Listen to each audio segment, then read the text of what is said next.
పెద్దపల్లి జిల్లా మంథనిలో రెవెన్యూ అధికారులు వాహనాల తనిఖీలు నిర్వహించారు. ఈ నేపథ్యంలో ఇసుక మట్టి రవాణా విషయంలో ఉన్నతాధికారులు సీరియస్ అయ్యారు. పలు గ్రామ శివారులో లారీలను ఆపి ధృవపత్రాలను పరిశీలించారు. సరైన పత్రాలు లేని వాహనాలను రెవెన్యూ కార్యాలయానికి తరలించారు. సరైన పత్రాలు చూపించిన అనంతరం లారీలను వదిలిపెట్టారు.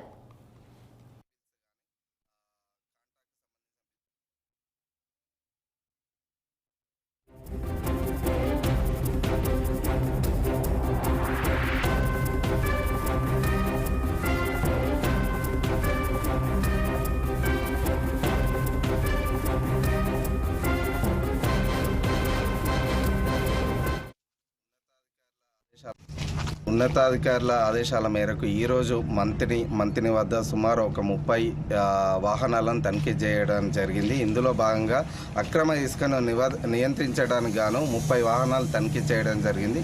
వాటికి సంబంధించిన వే బిల్స్ కానీ కాంట్రాక్ట్కి సంబంధించిన బిల్స్ అన్నీ పరిశీలించడం జరిగింది. ఇసుక అక్రమంగా ఏదైనా రవాణా జరిగినట్లయితే అట్టి వాహనాలను పట్టుకొని వాటిపై కేసులు నమోదు చేయడం జరుగుతుంది.